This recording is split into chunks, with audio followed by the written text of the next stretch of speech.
So amidst all of the disruption that's going on, is publishing actually in a golden age right now? Yeah, it is actually. If you spend about 5 seconds on the internet, you know this. People are reading more, they're creating more, they're writing more. Now, if you're a traditional publisher doing this bound printed material, you may not be doing as well as you think you are or could. But real people out there are changing publishing, they're redefining publishing. If you go to certain conferences, you will be in a room with people who think they are publishers. That's how they consider themselves. Yet, if you go to a New York publisher, no, those aren't publishers, but I'm looking at these people going, but they're making money, they're putting out different products every day, they're publishing. So yeah, it's a great time to be in publishing. Right.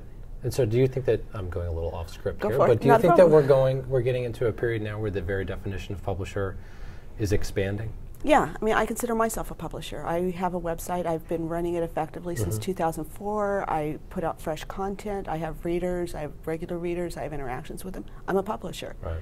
And I actually make some money from this. But it's just expanding, and I think if you think of yourself as a publisher at a brick mortar, paper, or whatever sort of way, then you really don't understand what publishing in 2011 is. Interesting. It's changed. Sure, yeah, no, absolutely. So switching gears a little bit over to the bookseller side, how do booksellers integrate into the digital landscape now? First, they have to accept that it exists. I had a comment on my blog last week from a bookseller saying, I have to sell ebooks? You've got to be kidding me. And I'm going, okay, you're going to be out of business within 10 years. Sure. And because that is what your customers want. They expect that they go to your bookstore, they're going to get a book, but they're going to expect that format to change. They want a digital book in certain instances. They want a print book in certain instances. They want to buy a combination of those books. They want to be able to buy a book in the middle of the night. You know, one of our panelists was noting in our pre-interview that one of the cool things that she's seeing in her metrics is people are buying books in the middle of the night. Oh, no kidding. And the store's closed. And we know this from other digital retailers that you get a lot of, let's say a young mother up at 3 a.m., runs out of something to read, she's going to go buy an ebook. So that's it. But I think the hardest thing for these retailers is that they have to accept it and they have to understand the technology. You can't just sell an ebook. You have to know how to download it, because that's what your customer is going to ask you. You have to know how it works, what the file formats are. You kind of, if you're an independent bookseller, have to explain to them, no, it's not going to work on your Kindle, and explain to them why. Because they just aren't, they don't understand. To a customer, it's a device, they bought this expensive device, now what do? So I think the retailers who actually spend time learning the technology and integrating it and accepting that it's out there are the ones who will succeed. So do you think that there's always going to be a place for the brick and mortar bookseller? Yeah, it's how do you shop? Do you do all of your shopping online? Are you a recluse?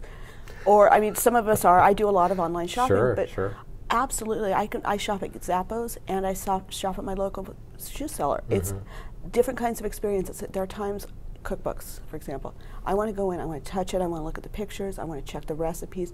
I want to spend some time with that book before I actually make a purchase. I've just been burned when I buy books without, especially cookbooks, testing. But I also think I have to go into a bookstore to talk to somebody. I was shopping for Christmas books 2 years ago, and I knew it was an author whose husband had died. This is the whole bit of information I could give this. And they're going, oh, you want this one. And because people need that interaction, you can get a lot of recommendations from Amazon. You can get a lot of information from Amazon, but you can't actually get somebody to walk you, handhold you through a buying process and say, oh, if you're looking for this, maybe you'll like this. Right. And so people will continue to want different experiences, different levels of customer service. And so, yes, the bricks and mortar bookstore will continue. And the question is, how many will survive the revolution? And that gets back to the question on digital. Can you serve all customers and all of their needs?